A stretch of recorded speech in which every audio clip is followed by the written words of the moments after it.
Assalamualaikum warahmatullahi wabarakatuh. Berikut ini merupakan hasil kerja diskusi kelompok kami. Berikut ini merupakan foto dokumentasi diskusi kami ketika kami memilih sekolah yang akan kami wujudkan strategi pembelajarannya serta visi misinya. Ini adalah foto dokumentasi sekolah beserta lingkungannya.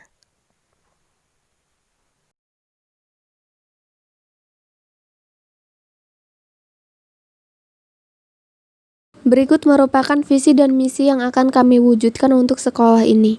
Visi: unggul dalam IMTEK dan IPTEK, keterampilan mandiri, serta berwawasan lingkungan. Misi: 1. Melaksanakan pembelajaran dan bimbingan secara efektif sehingga setiap peserta didik berkembang secara optimal sesuai dengan potensi yang dimiliki.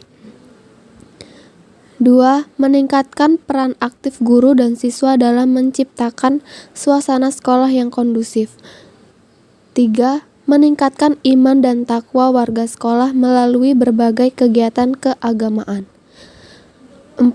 Memberikan motivasi kepada peserta didik untuk mengenali potensi dirinya sehingga dapat dikembangkan secara optimal. 5. Meningkatkan prestasi siswa mewujudkan sekolah yang sehat dan berwawasan.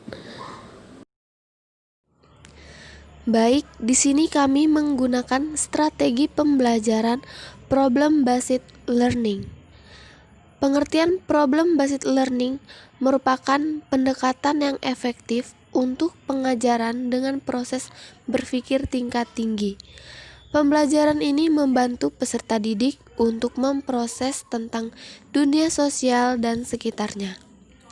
Pembelajaran ini cocok untuk mengembangkan pengetahuan dasar maupun kompleks. Beberapa faktor yang merupakan kelebihan dari pembelajaran dengan model problem-based learning yaitu peserta didik dapat mengingat, menerapkan, dan melanjutkan proses belajar secara mandiri. Prinsip-prinsip pembelajaran seperti ini tidak bisa dilayani melalui pembelajaran tradisional yang menekankan pada kemampuan menghafal. Selanjutnya, peserta didik diperlakukan sebagai pribadi yang dewasa. Perlakuan ini memberikan kebebasan pada peserta didik untuk mengimplementasikan pengetahuan atau pengalaman yang dimiliki untuk memecahkan masalah. Selanjutnya, ciri-ciri pembelajaran berbasis masalah. 1. Pembelajaran dimulai dengan pemberian masalah yang mengambang yang berhubungan dengan kehidupan nyata. 2. Masalah dipilih sesuai dengan tujuan pembelajaran. 3. Siswa menyelesaikan masalah dengan penyelidikan secara autentik. 4. Secara bersama-sama dalam kelompok kecil, siswa mencari solusi untuk memecahkan masalah yang diberikan.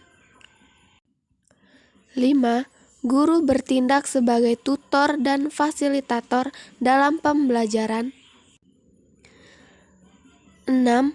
Siswa bertanggung jawab dalam memperoleh pengetahuan dan informasi yang bervariasi, tidak hanya dari satu sumber.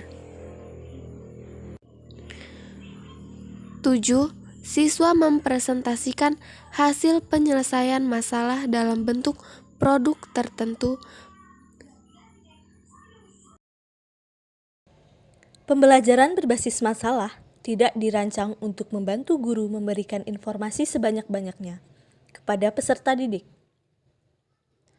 Pembelajaran berbasis masalah dikembangkan untuk membantu peserta didik mengembangkan kemampuan berpikir, pemecahan masalah, dan keterampilan intelektual. Belajar berbagai peran orang dewasa melalui pelibatan mereka dalam pengalaman nyata atau simulasi, dan menjadi pembelajar yang otonom dan mandiri. Menurut Sujana, manfaat khusus yang diperoleh dari metode Dewey adalah metode pemecahan masalah. Tugas guru adalah membantu para peserta didik merumuskan tugas-tugas dan bukan menyajikan tugas-tugas pelajaran. Objek pelajaran tidak dipelajari dari buku, tetapi dari masalah yang ada di sekitarnya.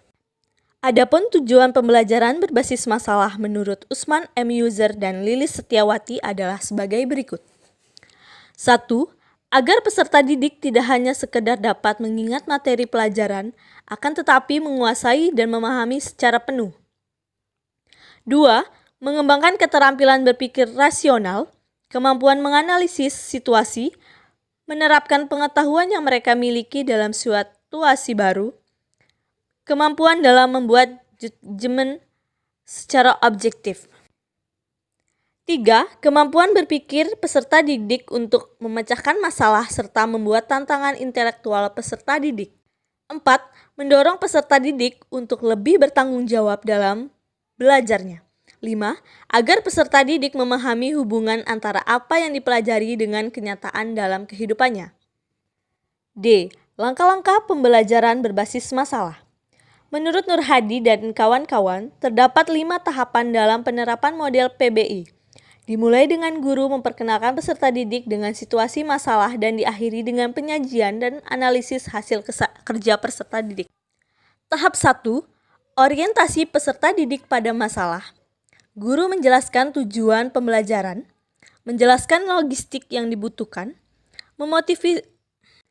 memotivasi peserta didik agar terlibat pada aktivitas pemecahan masalah yang dipilih. Tahap 2. Mengorganisasi peserta didik untuk belajar. Guru membantu peserta didik mendefinisikan dan mengorganisasikan tugas belajar yang berhubungan dengan masalah tersebut. Tahap 3. Membimbing penyelidikan individual dan kelompok. Guru mendorong peserta didik untuk mengumpulkan informasi yang sesuai, melaksanakan eksperimen untuk mendapatkan penjelasan dan pemecahan masalah. Tahap 4. Mengembangkan dan menyajikan hasil karya. Guru membantu peserta didik merencanakan dan menyiapkan karya yang sesuai seperti laporan, video, dan model serta membantu berbagi tugas dengan temannya. Tahap 5. Menganalisis dan mengevaluasi proses pemecahan masalah.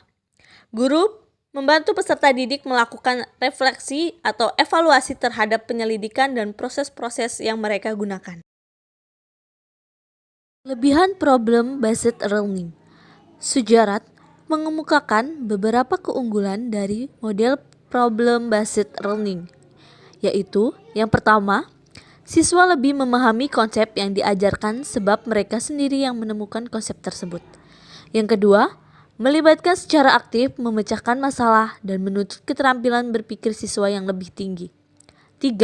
Pengetahuan tertanam berdasar skemata yang dimiliki oleh siswa sehingga pembelajaran lebih bermakna. 4.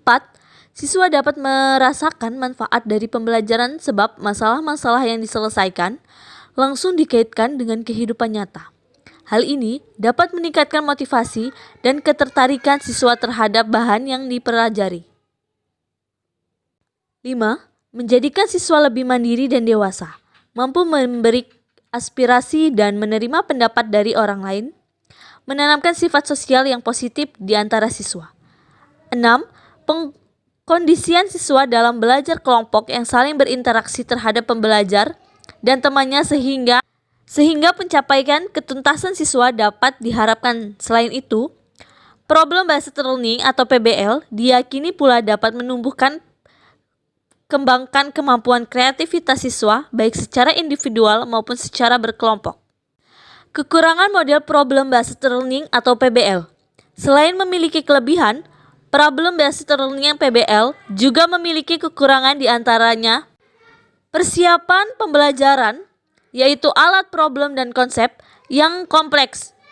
Sulitnya mencari permasalahan yang relevan, sering terjadi miskonsepsi, dan memerlukan waktu yang cukup panjang.